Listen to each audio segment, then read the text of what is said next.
አልገባኝም ማለት መጀመሪያ የጠየቁት ጥያቄ እኔ ቤቱ ተስማምቷት ነበር ወይ አመት ሙሉ ስትሰራ ነበር ጥያቄ ሙባረክ ሮጀቱ ዱራን ማንና ቴራ ጋሪ ለጀዳ ቱርቴ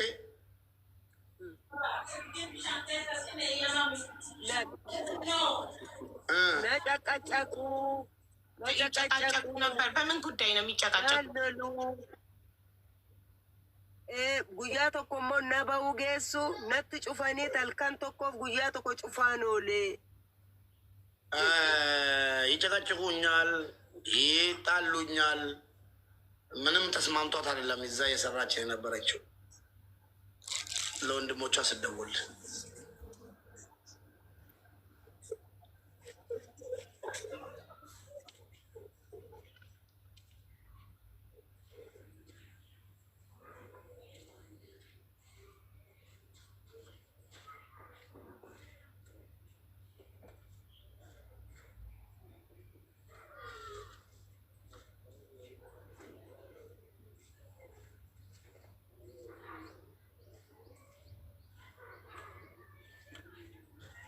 ግቢና እውነቱን ተናገር እየተባልሽ ነው። እስኪ መዲና የምትባዩ 7 ቁጥር ጻፊ። 7 ቁጥር ካልክ ሁሉም 7 ቁጥር ይጽፋል። ችግር የለም። ኮዱን እኔ በዋትሳፕ ሰጣታለሁ። ካለበለዚያ ፎቶ አለጥፌ ቪዲዮ ሰራለሁኝ። ሁሉም የኢትዮጵያ ሕዝብ እነዚህን እናት እንዲፈርዳቸው። ምክንያቱም ውሻ አይደለችም፣ የሰው ልጅ ናት። እንዴት ዝም ብላ ትቀበራለች? እንደገና እውነት ታንቃ ሞተች ካሉ ለምንድነው ተሸፋፍነው ወደ ድብስ አለች እየተባለ ነው? እስኪ እኒያት ቁጥር ስጫት። ከዛ ልኬላታለሁ፣ ፓስፖርቷን፣ ፎቶዋን ልኬላታለሁ። ሁሉንም ቆይ እሺ፣ ኮድ ልስጣት።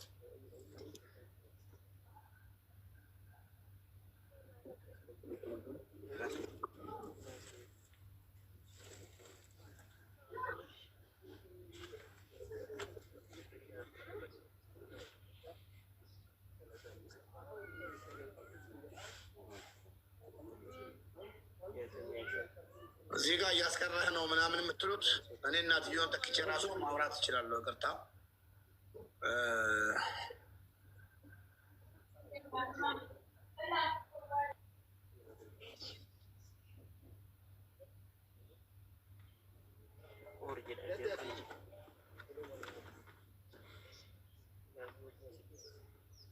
ቆይ የሰጠኋትን ኮድ ለአንተም ልስትክ እንድታስገባት ስታያት። እሺ ይህንን ኮድ ስትጽፍ ካየካት ሙባረክ ዋትሳፕ ላይ አንዴ ቼክ አድርግ።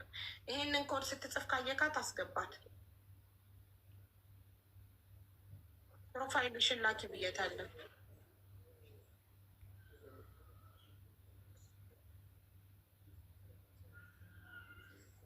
የመዲናን ዋትሳፕ የሳውዲ ቁጥሯን ልካልኛለች። እንትና አህመድ እንደዛ ይሆናል ያደረጉኛ እኮ እንደዛ ካደረጉሽ ኃላፊነቱን ውሰጂና አምጫቸው። የማምጣት እነሱን አንቺ ኃላፊነት አለብሽ ላምጣቸው። እኔ እኮ ውጭ ሀገር ነው ያለሁት፣ ሰው ቤት ነው እኮ ያለሁት እኔ እኮ። ታዲያ እሺ የአንቺ ፎቶ ሲለጠፍ እነሱ ይመጣሉ። አንቺ ነውልሽ የአንቺ ፎቶ መዲና እናንተ አውሩዱልኝ ብዬ ቁሜ ልለምን ኖ ትመጭና አንቺ ለቤተሰቦቿ ማስረዳት ኃላፊነት አለብሽ። አምነውሽ ውክልና እስከሰጡሽ ድረስ አምነውሽ የልጃችንን አስክሬን እንዲላክ እንድታደርጊ ብለው ስምሽ ተጠቅሶ ፈርመሽ ውክልና ወስደሻል። ለወሰድሽው ውክልና ኃላፊነት ሊሰማሽ ይገባል። ቤተሰብ አምኖሽ ነው ለአንቺ ኃላፊነት የሰጠሽ። ውክልና ግን ተቀበረ የተቀበለ የነበረ ኤጀንትና ኤምባሲ ተነጋግረው ነው እኮ አንቺ ውክልና ብቁ ካልሆንሽ አስክሬኑን ለማስላክ ብቁ ካልሆንሽ ለምን ከቤተሰብ ውክልና ትወስጃለሽ? ለምን ስምሽ ይሰፍራል ውክልናው ላይ? ለምን? ይህ እኮ ትልቅ ኃላፊነት እኮ ነው። ይሄን ነገር ይችላል አይችልም ብሎ ማረጋገጥ የነበረው እኮ ኤምባሲ ወይም ደግሞ ኤጀንቱ ነበረ። እኔ አላውቅም። አንቺ ኃላፊነት ወስደሽ አንቺ ስም እኮ ነው ያለው እዛ ላይ እንዴ። መዲና እኮ ነው የአንቺ ስም እኮ ነው የተባልሽውን ዝም ብለሽ ታደርጊያለሽ። አሁን ገድያለሁ የሚል ወረቀት መጥቶልሽ ፈርሚ ብትበይ ትፈርሚያለሽ። እንዴት አንድ ሰው የማይችለውን ነገር አለማወቅ ከተጠያቂነት አይድንም። ማሬ አለማወቅ ከተጠያቂነት እኮ አይድንም። አሁን አንቺ ለምንድን ነው እዚህ ጋር መተሽ ምላሽ መስጠት የፈራሹ? እሱን አስረጅኝ። እሱን ብቻ መልሽልኝ። ለምን የሰጠሁት ሪከርድ ሙቤ ጋር አለ። ጥያቄውን መልሽልኝ። ለምንድን ነው እዚህ ጋር መተሽ እናትየው አሉ? ለምንድን ነው እዚህ ጋር መተሽ ለእናትየው ምላሽ መስጠት የፈራሽበት ምክንያት ምንድን ነው? ባጭሩ ምንድን ነው? ካልፈራሽ ነው የሚሄደው። እኔ ሌባ አይደለሁም በውስጥ የማወራው። ስለዚህ አንቺ ንጹህ ሰው ከሆንሽ ማሬ መተሽ እዚህ ጋር ለእናትየው ጥያቄ ሲጠይቁሽ እያንዳንዱን ጥያቄ ለእናትየው በትህትና የመመለስ ኃላፊነት አለብሽ። አምነውሽ ውክልና ለአንቺ የልጃቸውን አስክሬን ከሳውዲ አስጨርሰሽ እንድትልላቸው። እንደገና ሳውዲ ደግሞ ትኩስ ሬሳ ቢሮ ውስጥ የሞተ ሬሳ የሞተች እህታችን ዝም ብሎ ሸፋፍኖ አይቀብርም። አስክሬን ሳይመረመር ቤተሰብ ሳይፈቅድ እንዴት ነው በ20 ቀን ውስጥ አድበስብሶ የሚቀብረው? በምን ምክንያት? በዛ ላይ ከቢሮ የተላከው ቪዲዮ ተንበርክካ ሽንት ቤት ውስጥ ሰው ተንበርክኮ ይታነቃል። እዚህ ጋር ባለ ገመድ ማለት ማንም ሊያምን የማይችለው ነገር ሰው ጉዳዩ እንዲጣራ ልጅቷ ፍትህ እንድታገኝ ቤተሰቦቿ ምክንያቸው ካልተባበርሽ አንቺም ያውንሽ ማለት ነው። ሀቅ እንዲወጣ ማትተባበር ከሆነ ቅድስት ስታወራሽ እጅሽን ከዚህ ውስጥ አውጪ በአላህ እጅሽን ከዚህ ውስጥ አውጪ በአላህ ትያለሽ ደጋግመሽ ቮይሱ ላይ። ለምንድን ነው እጅሽን አውጪ የምትያት? አንቺ ልላክልሽ ዋትሳፕ ላይ ቅድስት ሪከርድ ያደረገች ላኪልኝ። ቅድስት እኮ ያወራችኝ እኔ ያክስቷ ልጅ ወይ የሰፈራቸው ልጅ የምታወራኛለች ሌላ ቅድስት የምታወራኛለች ቅድስት አሁን ልላክልሽና ያው የራስሽ ድምፅ ራስሽ ስለ 6,000 ሪያል ስለ አስክሬን መላኪያ የምታውሪው እራስሽ። አሁን አንቺ እኮ ገንዘቤን እየጨረስሽልኝ እዚህ ጋር መተሽ ወረቀቱን ልላክልሽና ወረቀቱን ማንበብ ትችያለሽ እኮ ሙሉ ዶክመንቶች አሉ እኮ። ይሄ ወረቀት ካርዴን አትጨርሽብኝ ና እዚህ ጋር ባይ እንዴ 10 ደቂቃ አወራኋትኝ ከካታር ሳውዲ ድረስ ደውዬ የኔን ካርድ ትጨርስና ታደርቀኛች። ይኸው ከቅድስት ሪካርድ ያደረገችሽን ልላክልሽ። ቆይ ሀቡዬ አንድ ነገር ማስረዳሽ ሀቡዬ እቺ ሴትዮ ማለት ነው እቺ ልጅ ማንም ሰው እናትየውን እንዳየሻት ነው ውክልና ሰጠቻት። ልንገርሽ እኔ ድራማውን ማለት ነው። አሁንም ቢሆን የኢትዮጵያ ሕዝብ በተለይ መዳም ቤት ያላችሁ እህቶች ይህን ነገር ዝም ማለት የራሳችሁ ሞት እንትን ማለት ነው። እውነቴን ነው የምላችሁ ማለት ነው። ውክልና እቺ እናት እቺ ልጅ አታውቃትም። ቢሮው ግድያ ውስጥ ስላለ ወይ መዳም ገላት ተነስታ ወደ ቢሮ ወስዳ ብር ከፍላቸው የሆነ ድራማ ነገር አለ። ለዛ ተብሎ እቺ ወይ ሳታቅ ገብታበታለች ወይ እያወቀች ገብታበታለች። ግን ተጠያቂነት እየወሰደች ያለችው ደግሞ እቺን ነው የማውቀው ማለት ነው። ለምን ውክልና ሰው ለማያውቀው ሰው እንዴት ይሆናል? እስኪ ያስብ። ውክልና ማለት ቀላል አይደለም። እኔ ጓደኛዬ እኮ ዱባይ ያሉ ድብል ህዝብ ያውቃል። ጓደኛዬ ያገለ ልጅ ሞቶ በአንተ ግሩፕ ውስጥ 500 ሰው ያለበት ግሩፕ ውስጥ ብር እየተወጣ ሙባረክ በቃ አንተ አለክ ጓደኛ ነው የሞተው ውክልና ውስጥ ሲል በፍጹም ብዬ ግሩፑ ለቅ የወጣው ለምን የማላውቀው ነገር ዘው ብዬ ውክልና ወስጄ ፖሊስ ጣቢያ ለፖሊስ ጣቢያ መሄድ ፈራው። ዱባይ ስለማላውቅ ማለት ነው። ስለዛ ችግር በጣም ችግር አላት። ሳትለመን ነው እኮ እቺ ልጅ የመዳም ቅመም ከሆነች ሳታቅ ገብታበት ይሆናል። አሁን ደግሞ የሆነ ያወቀችው እኔም እኮ ሙቤው ልተረድቻታለሁ። ሳታቅ ገብታበት ከሆነ ኤጀንቱን አሳልፋ መስጠት አለባት። ለእኛ መሸሽ የለባትም። መደኒ የሁለት ልጆች እናት ነኝ እኔ ችግር አልፈልግም ምናምን ብላ ነው ገና ጉዳዩን የጀመረችው። ደግሞ ገና ስልኩን ስደውል የቀጥታ ስልኬን ማንም አያውቀውም። እኔ ዘግቼ ነው ማስቀምጠው። እንደዚህ ችግር ሲኖር ኤምባሲዎች ምናምን መደወል ሲኖርብኝ ብቻ ነው ስዊች ኦን ማድረገው ማበራው። ገባችሁ? ይህንን ስልክ የቀጥታ ስልኬን አብርቼ እንደደወልኩ አንስታ አሉ ሀቡ አለችኝ። ሰውን ሀምሺ ነው የኔን ቀጥታ ቁጥር ማንም አያውቅም። ላይፉን እየተከታተለች ነው መግባት ነው የፈራችሁ። አንቺ ንጹህ ሰው ከሆንሽ ምን አስፈራሽ? አንቺ ንጹህ ሰው ከሆንሽ ገብተሽ ለእኚህ ምስኪን እናት ምላሽ መስጠት አለብሽ። የሰው ነብስ እኮ ነው የሞተው ማለት የድመት ወይ የውሻ የእንስሳ አይደለም። የሰው ነብስ እንዴት እንዲህ ይረክሳል? አንደኛ ቪዲዮን አይታችኋል አይደለ? ልጅቷ ተንበርክካ ሰው እንዴት ተንበርክኮ ራሱን ያጠፋል? የማይመስል ነገር ተንበርክካ ሽንት ቤት ገላ መታጠቢያ ቆማችሁ ብትታጠቡበት አለ አይደል? ቢሮ ውስጥ ሽንት ቤት ውስጥ ተንበርክካ ከዛ የውሃ ማሞቂያው ብረት ላይ በሻርፕ ታስሮ እንደዚህ ፊቷ ወደ ግድግዳው ከዛ ገቡና 3 ሴቶች 2 ሴቶች ሆነው ድራማ ወይኔ ምንድን ነው ወይኔ ምናምን እያሉ ቪዲዮ ቀረጿትና ስኪና አምጪ ቢላ አምጪ ምናምን ብላ አንዷ ሻርፑን ቆረጠችው። በዛ ስስ ሻርፕ እንዴት ነው ተንበርክካ እንዴ? ሰው እኮ ሲሰቀል እኮ እግሩ መንጠልጠል አለበት እኮ እንዲሞት። ከዛ ቪዲዮ እየቀረጹ ተነጋግረው ገብተው ቪዲዮ እየቀረጹ አሻራ እንዳይወጣ ፌስታል እጃቸው ላይ አድርገው ሻርፑን ቆረጡት በቢላ። እየቀረጹ ሰው ታንቆ ቢሞትና ሽንት ቤት ውስጥ ቢያጋጥማችሁ ፖሊስ ነው የምትጠሩት፣ አትነኩትም። እንደዚህ አይነት ድፍረት ሻርፑ መቁረጥ ምናምን የለም፣ እንደዚህ አይነት ፈጣጣነት። ከዛስ ጉዳዩ ተደባብሶ ልጅቷ በ20 ቀን ውስጥ ትኩስ ሬሳ ተቀበረች ተባለ። ቤተሰቦቿ ሬሳዋን ላኩልን እያሉ ደብዳቤ ልከው ላኩልን ብሎ ይሁ እንደዚህ እንዲህ ሰው እንዲህ ተንበርክኮ ይሞታል። በእናታችሁ ይሁልኝ ይሁት። ሻርፑ ደግሞ ያለበትን ርቀት እዛው በዛው ይሁትማ። ሻርፑን ይሁት። ቆራጯ አንድ እጇ ላይ ፌስታል ጠብልላለች፣ በዛኛው እጇ ይሁት። ይሄ ነው ሰኻኑ እንግዲህ ውሃ ማሞቂያው። ገላችሁ ስትታጠቡ ውሃ የምታሞቁበት ይሄ ነው። እዚህ ጋር ነው። እስቲ የሆነ ነገር ልበል ቅድም ስለሰማሁ። እሺ እሺ፣ ሁላችሁንም ሰላም ብያለሁ። ሙባረክ ቴንኪዩ። ይሄ ብዙ ነገር የሚያሳይ ነገር ነው። አንደኛ የሰው ልጅ ጣር ሲይዘው መሞት ቢፈልግ ራሱ መዳን ነው የሚፈልገው። ይሄ ሪያሊቲ ነው። ለዛ ነው የሚንጠለጠለው። ለምን መዳን ቢፈልግ እንኳን ቀና እንዳይን ማለት ነው። እቺ ልጅ ጣር ሲይዛት ቀና ብትል ትድናለች። አለቀ።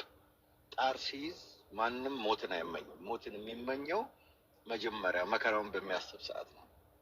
ስለዚህ እንደዚህ አይነት አሟሟት የለም፣ ውሸት ነው። ምንድን ነው ለዚህ ሁሉ መከራ ግን እኔ እስከሰማኋችሁ ድረስ ያቺ አንድ ልጅም ገብታ እንዳወራችው ኤምባሲ ውስጥ ሄዳ የተመለሰላት መልስ እኔ ይሄ ኤምባሲ በመንግስት እንደገና መፈተሽ አለበት። የሳውዲ ኤምባሲ የሆነ እዛ ውስጥ በጣም በወንጀል እና በጉቦ የተበላሹ ሰዎች ይኖራሉ ብዬ ነው የማስበው። ለዚህ ደግሞ መፍትሄ የሆነው ምንድነው? የህዝባችን መከፋፈል፣ እርስ በርስ መጨካከን፣ ለሌቦች እንደ ልብ እንዲጫወቱብን ሆነናል እና በተለይ አረብ ሀገር ያሉ እህቶቻችን እየተጎዱ ያሉት በዚህ ነው። አዶኖ ህዝቡ ወደ አንድ መጥቶ ነገሮችን አንድ መስመር ቢያስይዝ ደስ ይለኛል። ግን ይሄ ኤምባሲ በተለይ የሳውዲ ኤምባሲ እኔ የምማውቃቸው አንዳንድ ነገሮች ስላሉ በጣም መፈተሽ ያለበት ነው። በጣም ከደላሎች ከዚህ ከተለያዩ ነገሮች ጋር በጣም የተሳሰረ ነው እና አዶኖ እንዴት አድርገን በጣጥሰን እንደምናወጣ ይሄን አላውቅም። ይሄኛው ግን እች ልጅ ተገላ ድራማ ነው የተሰራባት። መኩ ቤተሰብ እኮ አስክሬኗን ላኩልን ምንም እኮ አላሉ። እሺ አስክሬኗን ላኩልን፣ እጃቸው ሲገባ ሀገር ቤት ሊያስመረምሩ አስክሬኗን ላኩልን ሲሉ ያለ ቤተሰብ ፍቃድ ኤምባሲ ፍቃድ ሰጥቶን ቀበር ነው እኮ ነው የሚሉት ቢሮ። ኤምባሲ መብት ያለ ቤተሰቦች ፍቃድ የኔን አስክሬን መቅበር። አሁን እኮ ኤምባሲ ዋናው ጋር ብትገቢ ዋናው የሚያውቀው ነገር ላይኖር ይችላል። ግን እዛ ውስጥ ያሉ ሰዎች አሉ። በቃ በጣም ከነዚህ ጋር አብረው ተሳስረው ድህነታቸውን በድሃው ህዝብ ህይወት ላይ የሚፈርዱ ድህነታቸውን ነፃ መውጣት የሚፈልጉት ይሄን ድሃ ምስኪን ህዝብ በመጠቀም ነው እና አዶኖ መዘመት ካለበት መዘመት ያለበት ሳውዲ በጣም ከላይ እስከታች መታየት አለበት። ደፍረው እንደዚህ አይነት ሪስክ በሰው ነፍስ ይወስዳሉ ማለት ይሄ ማን አለብኝነት ነው። ማን ይጠይቀናል እኮ ነው። እንዴት ፍቃድ ይሰጣሉ? አንዲት ነፍስ አስክሬኗ ሳይመረመር እንድትቀበር ኤምባሲ እንዴት ፍቃድ ይሰጣል? ዋናው ደግሞ ሳያቅ ማህተም ምናምን ፊርማ ምናምን ይካሄዳል። አክቹዋሊ ይኸውልሽ እሷን ራሷን ገላ ቢሆን ምንም መብት የላቸውም። ከዛ ላይ የማውረድ ምንም አይነት መብት የላቸውም። ፖሊስ ነው የሚጠሩት። ፖሊስ አባዲና አሻራ አንስቶ ምን ተብሎ ቦታው በደንብ ታይቶ ከዛ ኋላ ነው ኢቭን ፖሊሱ እንደመጣ እንኳን አንገቷን ከዛ ላይ ሻሹን አያነሳ። ገብቶሻል? ለምን ቀድማ የሞተች ከሆነች መታወቅ ስላለበት ያ ክሩን ገመዱም ይሁን ሻሹ ባለበት ቦታ እያለ ፎቶ መነሳት አለበት። ዝም ብለህ ብድግ ብሎ የሚወልቅ ነገር የለም እና ይሄ በቃ ማሞኘት ነው። እናትየዋን ብቻ ማሳመን የተፈለገው እና ሳውዲ ኤምባሲ ውስጥ ኮኔክሽን ስላላቸው በቃ በዚህም በዛም ብለው ወረቀት አውጥተው መቅበር ይሄ ነው የመጣው እና እዚህ ላይ ቀደምም ይቅርታ አቋርጬ የወጣሁት ስልክ መጥቶብኝ በጣም የስራ ጉዳይ ስለሆነ ነው እና ይሄ ለዚህ ለሀሳብ ላለመስጠት ፈልጌ ሳይሆን አይቼ አሞኝ ነው የወጣሁት። ወይ እስቲ ለምን ወረደ የሚል እውነቴን ነው ወላሂ አልዓዚም ተሰማኝ። ለምን ወረደ መኩ ዛሬ ለምን ድምፅ አልሆነም የሚል ነገር እንኳንም ተመለስክልን። ይኸው ሀሳቡ ይሄን ይመስላል። እኛ አረብ ሀገር ላሉ እህቶቻችን ሌላ ነገር ማድረግ አቅም ባይኖረንም ሞቶማ መጣል የለባቸው።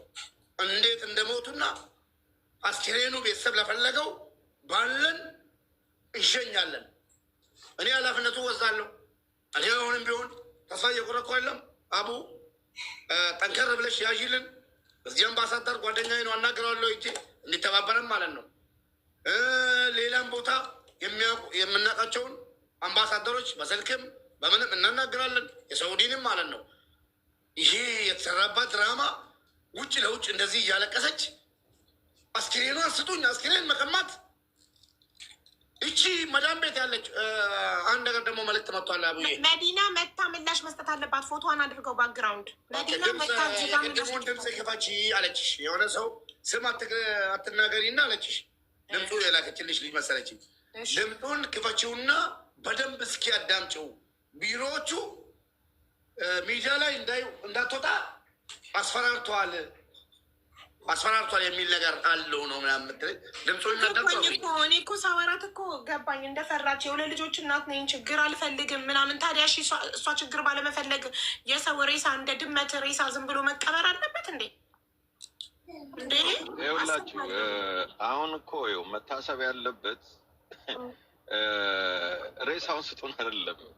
ለምን ይቺ ልጅ ሞተች ነው ዋናው ጥያቄ መሆን ያለበት። ግን ሰዎች ሬሳን አውጥተው መስጠት አለባቸው ለቤተሰብ። ቤተሰብ ኢትዮጵያን ጥቁ ያስመርመር። እናትየው ያለችው ምንድነው በኦሮምኛ እኔ ቤት ልጄ እንዴት ነው የሞተችው በማለት ነው አስክሬኗን ያጣሁት። ስለዛ አስክሬኗን ብቻ ስጡ። አሁን ገባል። ያ ጥያቄ ነው ልጄን እንዳጣ ያስደረገኝ። ለምን ሞተች ብለው ስለጠየቁ እኮ ነው ያልተላላቸው። ዝም ብለው ታንቃ መሞቷን ቢያምኑና እናትየው ያመኑ አስመስለው ዝም ብለው እሽ ብለው አስክሬን ቢጠይቁ ኖሮ አስክሬኑ ምናልባት ይላክላቸው ነበር። ግን ማስመርመር እፈልጋለሁ ልጄ በምን እንደሞተች አምጡ አስክሬኗን ስላሉ እኮ ነው አውቀው ቶሎ እንዳያልቅ ጉዳዩ አድርገው 20 ቀን ስለሞላው የሳውዲ መንግስት ቀበረው። በ20 ቀን ትኩስ ሬሳ ሳይመረመር ምንድን ነው መሰለሽ ቪዲዮ ላይ የታዩት ልጆች ተይዘው መመርመር አለባቸው። እዛ ድረስ ነው መጠየቅ ያለበት። ኤግዛክትሊ ሻርፑን የቆረጡት ስኪን አምጪ ቢላ አምጪ ቢላ እንዴት ነው ይታነቀ ሰው አይፈሩም እንዴ? ሰው ታንቆ ሽንት ቤት ውስጥ ተንበርክካ ታንቃ ራሳቸው ነው የገደሏት። እኔ ይቅርታ አድርጉልኝና ራሳቸው ነው የገደሏት እንጂ ማንም ሰው በተለይ አሮ ነው የሬሳ ልምድ የሌለው ሰው። እኔ አንድ ነገር ልንገራቸው። ያኔ ተማሪ እያለሁ ትምህርት ገና እንደጨረስኩ ሬሳ ሳይ 2 ቀን 3 ቀን ምግብ አልበላም። የፈርስት ታይም ያየሁ ጊዜ አንዴ በጣም ነው የሚያስደነግጠው። እነዚህ ሰዎች እኮ ልምድ አላቸው ማለት ነው። በዚህ ደረጃ ቢላዋ አንጭ ልቁረጥ ጅኒ ምናምን መጀመሪያ ቀን ከሆነ እንደዚህ በዚህ አይነት ህይወት ውስጥ ያላለፉ ከሆኑ ድንጋጤ ነው የሚመጣው። ፖሊስ ጋር የሚያስደውለው መንቀጥቀጥ ነው ምናምን ነው እንጂ ሬሳ ማየት ራሱ እኮ ከባድ ነው ፈርስት ታይም። እነዚህ ሰዎች በጣም መያዝና መመርመር አለባቸው። በጣም ልምድ ያላቸው ብዙ ነገር ያደረጉ ናቸው። ይቅርታ አድርጉልኝ እና ክሱ ወደ እነሱ መዞር አለበት ብዬ ነው የማስበው። ሙባረክ የምታውቀው ሰው ካለ ክስ ነው መከፈት ያለበት እና ተይዘው መመርመር። ህጋዊ ነኝ እዚህ ሀገር ወደ ሳውዲ ሄዳለሁ። አቢባ ህጋዊ ወረቀት ቤተሰቦቹ እንዲልኩልኝ እነግራለሁ። እዛ ያሉትንም አምባሳደሩንም አውቀዋለሁ በቅርበት፣ ሌሎቹንም ማውቃቸው አሉ። ኮሚኒቲዎችም ጓደኞች ናቸው። ሄጄ ምን አይነት ህግ እንደተፈጠረና ምን አይነት አዲስ ህግ ሳውዲ አረቢያ በተለይ እዚህ ያሉ ህዝቦች 15,000 ይታዘበኛል። ሳውዲ አረቢያ ላይ የፈለገ ቦታ ቢሞት ቤተሰብ ይቀበልልኝ ካላለ 5 ዓመት ነው ተላጃ ውስጥ የሚቀመጡ። በፍጹም አይቀበሉ። ማንነት ከሆነ ይውላችሁ ቤተሰብ የሌለው ከሆነ የሳውዲ ህግ ቤተሰብ የሌለው ስሙ ማይታወቅ ቃማ የሌለው መንገድ ላይ በባህር የመጣ ሞቶ ከተገኘ 6 ወር ነው ፍሪጅ ውስጥ የሚቀመጠው። ከ6 ወር በኋላ ጠያቂ ካልመጣ ፈላጊ ካልመጣ የሳውዲ መንግስት በለድያ ማዘጋጃ ማለት ነው እራሱ ይቀብራል። ጠያቂ የሌለው ስም የሌለው መንገድ ላይ የሞተ አስክሬን ዜግነቱ ስሙ ማንነቱ ካልታወቀ አንስቶ ፖሊስ በረዶ ቤት ይቀመጣል። 6 ወር ተጠብቆ ማንም ያንን ጠያቂ ካልመጣ ፈላጊ ካልመጣ የሳውዲ መንግስት ይቀብረዋል። ግን ቤተሰብ ያለው በህጋዊ መንገድ በኤጀንሲ የገባ ሰው በ20 ቀን አስክሬኑን እንደዚህ አድበስብሶ ቤተሰብ ላኩልኝ የሚል ደብዳቤ ልኮ ያንን ደብዳቤ ኢግኖር አድርጎ ኤምባሲ ፈቀደልን። ኤምባሲ መብት የለውም እንድቀበር መፍቀድ፣ ቤተሰቤ ነው የሚፈቅደው። እዛው ቅበሯት ወይም ላኩልኝ ብሎ ቤተሰቦቿ ላኩልኝ እያሉ እዚህ ጋር የምታዩት ሟች እንዳትመስላችሁ። እዚህ ጋር የምታዩት መዲና ትባላለች። በሳውዲ አረቢያ ቢሮ ውስጥ የምትሰራ አስተርጓሚዋ ናት። ለእሷ ነው ውክልና የተሰጠው አስክሬኑ እንዲላክ እና አሁን ነይ እያልናት ነው። እሷ እዚህ ጋር መምጣት ፈርታለች። በውስጥ ብቻ አናግሪኝ ሀቢባ ነው ያለችው። አሁን ዳይሬክት ደውዬላት ሰምታችኋል። እኔ ደግሞ በውስጥ አላናግርም። መተሽ እዚህ ጋር ለእናትየው ምላሽ ስጪ ነው። ለምንድን ነው በውስጥ ካርድ ችግር እኮ አይደለም። እኔ አቡ ምን አለ መሰለሽ አንዳንዴ ስሩን ሳትይዡ መታ እዚህ ጋር አንድ ነገር ብታረግ ማታውኑ በሰላም ላታደር ትችላለች። በውስጥ አውሬን ካለችሽ አውሪያት፣ በውስጥ አውሪያት። ሁሉም መስመር ከያሽ በኋላ ለእሷ አደጋ የማያመጣ ነገር ሆኖ ከተገኘ በቃ አደፋፍረሽ አምጫት። ግን አደጋ የሚያመጣ ከሆነ ስሩ ይታወቅና ስሩን መያዝ ያስፈልጋል። እና አንዳንዴ ሰዎች ሲፈሩ ምክንያት አላቸው። እውነቴን እነዚህ ሰዎች አስቢ፣ እነዚህ ሰዎች ሬሳ ምንም የማይመስላቸው ናቸው። እቺ ልጅ እኮ ገለዋት ሊያድሩም ይችላሉ። ስለዚህ አንዳንዴ እንስማቸው። አለመስማትም ጥሩ አይደለም። እንስማቸው። አውሪያት፣ በውስጥ ላውራሽ ካለችሽ አውሪያት። ዋናው እኮ መፍትሄው ነው። አንቺ መተሽ ተናገርሽ፣ እሷ ተናገረች፣ ዘሴም ነው። በውስጥ አውሪያት። እንዴት እንደሆነ ኬዙ ይታይ። እኔ የምፈራው ምን እንደሆነ ታውቃላችሁ? እቺ ልጅ ሙባረክን እናትየዋ ማግኘት ስለቻሉ ነው። እሺ ሙባረክ አንሳው፣ በቃ እኔ በውስጥ ላናግራትና አንሳው፣ ላናግራት። እናንተ አውሩ፣ እዚህ ጋር ፎቶን አንሳው፣ ለአውራትና በውስጥ መጥቼ ምላሹን ልንገራችሁ። ይሄ የሚያስማማችሁ በውስጥ ለአውራትና